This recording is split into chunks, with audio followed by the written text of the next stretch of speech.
जरा सोचो दोस्तों, अगर आपको एक ऐसा एग्जाम देने को कहा जाए जिसमें कोई क्वेश्चन ही ना हो तो आप उस एग्जाम को कैसे लिखोगे। कुछ ऐसा ही होता है हमारी आज की इस कहानी में। कहानी शुरू होती है और हम देखते हैं कि एक इंटरव्यू में सिलेक्ट हुए 8 कैंडिडेट को एक रूम में लाया जाता है और सबको अलग अलग डेस्क पर बिठा दिया जाता है। उन सभी के सामने एक पेन और एक पेपर होता है और हर पेपर पर कैंडिडेट और उसका नंबर होता है। इसके बाद एग्जाम का इन्विजिलेटर वहाँ पर आता है और उन्हें एग्जाम के रूल बताना शुरू करता है। सबसे पहले वो बताता है कि उन सभी को एक क्वेश्चन का आंसर देना होगा, जिसके बाद वो बताता है कि एग्जाम के दौरान अगर कोई भी कैंडिडेट उससे या गेट के पास खड़े हुए गार्ड से बात करेगा तो वो उसी वक्त डिस्क्वालीफाई हो जाएगा, और अगर किसी ने भी उनके सामने रखे हुए पेपर को खराब किया या डैमेज किया तो वो उसी वक्त डिस्क्वालीफाई हो जाएगा। इसके अलावा अगर कोई भी रूम से बाहर गया तो वो भी डिस्क्वालीफाई हो जाएगा। लास्ट में इन्विजिलेटर उनसे पूछता है कि क्या आपके मन में कोई क्वेश्चन है, लेकिन कोई भी कैंडिडेट उसका कोई भी जवाब नहीं देता। इसके बाद वो इन्विजिलेटर घड़ी में 80 मिनट का टाइम सेट करता है और वहां से चला जाता है। अब रूम में बैठे सभी कैंडिडेट एग्जाम के क्वेश्चन को देखने के लिए जैसे ही पेपर को पलटते हैं तो वो देखते हैं कि पेपर पूरी तरह से ब्लैंक है। अब ये देखकर सभी लोग सोच में पड़ जाते हैं और उस एग्जाम के क्वेश्चन को खोजने की कोशिश करने लगते हैं। और तभी उस रूम में बैठे एक चाइनीज कैंडिडेट घबराकर अपने ही मन से पेपर पर कुछ भी लिखना शुरू कर देती है और उसके ऐसा करते ही वो पेपर खराब हो जाता है और उसे उसी वक्त रूम से बाहर निकाल दिया जाता है। अब ये देखते ही रूम में बैठे बाकी कैंडिडेट भी ये समझ जाते हैं कि वो अपने ही मन से कुछ भी इस पेपर पर नहीं लिख सकते। थोड़ी देर बाद उस रूम में बैठा एक आदमी उस इन्विजिलेटर की बातों को याद करता है और उसे पता चलता है कि उस इन्विजिलेटर ने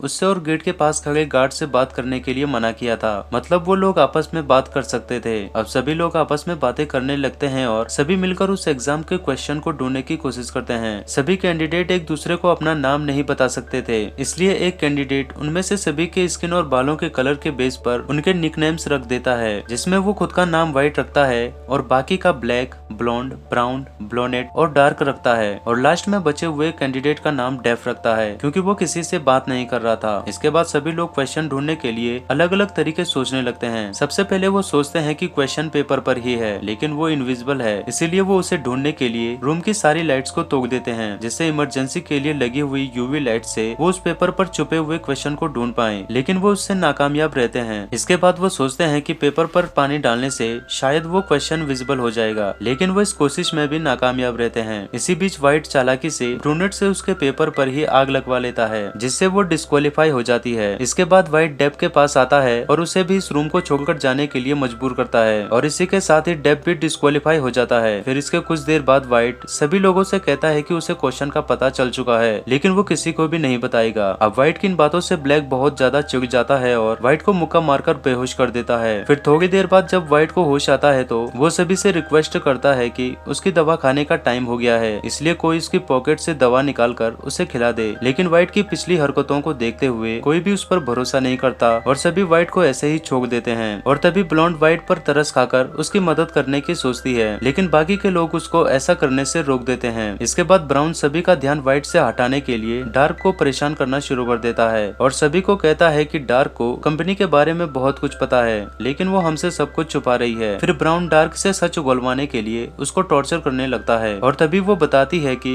वो पहले इस कंपनी में काम करती थी, लेकिन वो बहुत नीचे लेवल पर काम करती थी, इसलिए उसे इस कंपनी के बारे में कुछ नहीं पता। अब डार्क की ये बातें सुनकर ब्राउन उसे छोड़ देता है और तभी सभी की नजर व्हाइट पर पड़ती है, जिसकी नाक से खून आना शुरू हो गया था। अब ये देखकर ब्लैक सबको बताता है कि व्हाइट अपनी बीमारी के बारे में सही बोल रहा था, क्योंकि जो बीमारी व्हाइट को है वही सेम बीमारी ब्लैक की वाइफ को थी और टाइम पर दवा न मिलने की वजह से उसकी डेथ हो गई। अब ब्लैक की बातें सुनकर सभी लोग व्हाइट के कपड़ों में उसकी दवाई ढूंढने लगते हैं, लेकिन किसी को भी वो दवाई नहीं मिलती। अब व्हाइट को मरता हुआ देखकर डार्क इन्विजिलेटर को हेल्प करने के लिए बोलती है, लेकिन ऐसा करते ही गार्ड उसे कमरे से बाहर कर देता है और वो डिस्क्वालीफाई हो जाती है। इसी बीच ब्लॉन्ड को व्हाइट की दवाई मिल जाती है और दवाई खिलाते ही व्हाइट बिल्कुल नॉर्मल हो जाता है। फिर नॉर्मल होने के बाद व्हाइट सबको बताता है कि इस एग्जाम में कोई भी क्वेश्चन है ही नहीं और ये कंपनी सिर्फ उसी कैंडिडेट को जॉब देगी जो इस रूम में लास्ट तक बचा रहेगा। अब सभी को व्हाइट की बात सही लगती है और फिर सभी एक दूसरे को उस कमरे से बाहर निकालने के लिए लड़ाई करना शुरू कर देते हैं। इसी बीच ब्लैक गार्ड से उसकी गन ले लेता है और व्हाइट पर चलाने की कोशिश करता है, लेकिन वो गन काम नहीं करती, क्योंकि उस गन पर फिंगरप्रिंट लॉक लगा हुआ था, जिसकी वजह से उसको सिर्फ गार्ड ही यूज कर सकता था। लेकिन तभी व्हाइट खड़ा हो जाता है और ब्लैक के हाथ से गन छीन लेता है, जिसके बाद वो गार्ड के पास जाता है और उसके हाथ से उस गन को अनलॉक कर देता है। जिसके बाद वो सभी को एक एक करके रूम को छोड़ने के लिए कहता है। अब गन के डर से ब्राउन तो उस रूम से निकल जाता है। लेकिन जब ब्लॉन्ड वहाँ से निकल रही थी तो जाने से पहले वो रूम की सारी लाइट्स को बंद कर देती है। अब लाइट्स बंद होते ही ब्लैक व्हाइट से गन छीनने के लिए उसके पास आता है, लेकिन व्हाइट रूम के अंदर लगातार गोलियां चलाना शुरू कर देता है, जिस वजह से एक गोली सीधा ब्लैक को लगती है और वो जमीन पर गिरकर बेहोश हो जाता है। इसके बाद व्हाइट की नजर डूअर पर पड़ती है और वो देखता है कि ब्लॉन्ड अभी तक पूरी तरह से रूम से बाहर नहीं गई और उसका एक पैर अभी तक रूम के अंदर ही है। फिर व्हाइट जैसे ही गन लेकर ब्लॉन्ड की तरफ जा रहा था कि तभी एग्जाम का टाइम खत्म हो जाता है। अब व्हाइट को लगता है कि वो जीत चुका है, इसलिए वो एक्साइटमेंट में इन्विजिलेटर से बातें करने लगता है। लेकिन तभी रूम का गार्ड व्हाइट के पास आता है और उसे अपनी घड़ी से टाइम दिखाता है, जिसे देखकर उसे पता चलता है कि एग्जाम खत्म होने में अभी थोड़ा सा टाइम बाकी है। और तभी हमें दिखाया जाता है कि जब सभी कैंडिडेट्स एग्जाम का क्वेश्चन ढूंढने के लिए अलग अलग तरीके खोज रहे थे तो तभी डेप ने एग्जाम की घड़ी को आगे कर दिया था। अब व्हाइट समझ जाता है कि वो डिस्क्वालीफाई हो गया है, इसलिए वो परेशान होकर खुद को गोली मारने की कोशिश करता है और रूल ब्रेक करने की वजह से उसे रूम से बाहर निकाल दिया जाता है। अब रूम में लास्ट में बची हुई ब्लॉन्ड सोचने लगती है कि वो क्वेश्चन का पता कैसे लगाए और तभी उसे वहाँ पर डेप का गिरा हुआ चश्मा मिलता है, जिसे उठाकर वो शीशे के टुकड़े के साथ डेस्क पर रखे हुए पेपर को वापस देखती है, जिसमें वो देखती है कि पेपर में सिर्फ क्वेश्चन नंबर 1 लिखा है। फिर ब्लॉन्ड इन्विजिलेटर की बातों को याद करने लगती है और फिर उसे पता चलता है कि पूरे एग्जाम में इन्विजिलेटर ने सिर्फ उनसे एक ही सवाल पूछा था, जो कि एग्जाम शुरू होने से पहले था, कि क्या आपके मन में कोई भी क्वेश्चन है, जिसका जवाब कहानी की शुरुआत में भी